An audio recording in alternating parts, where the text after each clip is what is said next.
Hi there, welcome to Duluth, Minnesota, the Lake Superior Railroad Museum here at the Duluth Depot in downtown Duluth. We're in the process of building a new N-scale display layout that I was going to share with you and also talk a little bit about the track ordering. This is in the very preliminary stages, but we're walking into the Scenic Railroad's lobby, which is our boarding area for the trains, and this is where we will find our new train display layout. See, it's about 15 feet wide, along with 4 tracks, 4 Cato unit tracks, 2 double sets, and we have an inner loop here, and then an outer loop that runs the whole length of the layout. We'll go down here, see where the future depot will be. I'm going to replace this with Cato unit tram track, which will be put in place. It's just on order, still coming, as a way to do the depot building. And you'll notice this transition track that had to be put in there to bring the two together. One of my favorite parts about this Cato unit track is the super elevation. You'll notice as the engines go around the curves, it kind of curves in and out. And you'll see it's making a nice sweep across there. Now, I had a little trouble when I was building this layout to researching the different sets that of tracks to use, so I thought I'd share that with you now. We have both the V11 double track set and then the V14 Cato track set. I didn't really care if it was a box in English or not. We saved on the pricing just because it's shipped across the ocean. The V11 track, you will see, is meant for the full outer set. The confusing part was that the 14 fit on the inside loop.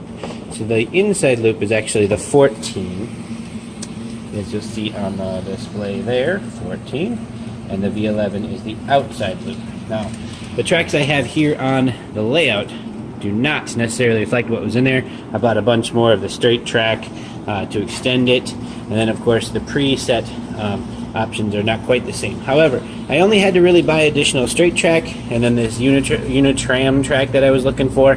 But other than that, I was really happy with what I got with those two kits. It really saved a ton of money to buy it in that set and then allow us to build this display here as we move along here. We've got the inner loop, which is pretty fun. Now, so you can see that there's no scenery or anything whatsoever yet. And, just the basic electronics. Got the whistle here, and then these buttons will trigger the trains to run, but that stuff is not quite done yet. So, what we're going to do is just fast forward in time through the miracle of technology, and we will see what the finished layout looks like. First, a quick pit stop as we do the scenery for the layout. This process goes pretty fast. As you can see, we're in a public space here, so it's important to me to get it looking good and not just like a big lumber yard like a lot of layouts tend to look like for a long time until they get the scenery down. So I have all the tape over the track and I've put a first base coat of dirt down. Trying a process here with some double-sided tape that I found that I'm going to use for sidewalks and then put in the streets. I poured that in with kind of a plaster stuff that it works really well. And just getting some grass down, and we got the mountain finished off here, or at least covered anyway.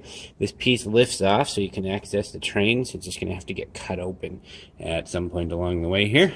Anyway, so that's a quick update on the process here in Duluth, Minnesota, building this layout. We will check out the next step now. And the finished layout. Here it is. We have push button start. So we push that button and there goes a train. We push this button and here comes the train out of the tunnel. They time out about 60 seconds or so, or 30 seconds or so. It's kind of fun for the kids to come push the buttons. We have whistle and another button for this train. Off she goes, a little metro service heading off onto that end of the layout. Mountain scenery still in progress there, getting that done. There'll be a nice little waterfall here, and then the town over on this side. with a different vantage point here. I think the roads turned out pretty good. The super elevated curves are awesome. Here's one more button for a freight train way down on the other end here that we'll check out. Coming around the corner, the super elevated curves I think are pretty darn awesome. You can see the tank cars as they're coming around the corner, slightly tilted. Looks pretty good, and of course we have plexiglass to protect it from little fingers that like to touch the trains. I took it off in this case so we can look a little closer. I've got a little beach house here, eventually water going into this little river. I'm a little nervous about doing the water part because once you put it down it's there forever. But the roadways here I'm pretty happy with. This is a painted double-sided tape, and it was just a small width, and I put little etchings in between to kind of create the little individual sidewalk tiles or whatever you want to call them. Back here we have the station, which is kind of a work in progress, but pretty happy with it. It converts to this tram track when the train goes down. Looks pretty good. Finished off pretty quick. Whole layout built in about 2 months. Just 2 months on this layout. It was really important because we're in a public space. You can see behind me here we're in the lobby of a train station, and I wanted to put it together so that it looked good and have an exhibit up and running really quick. So the layout got built rather fast. Got a little town area that leads into the industrial sector of town.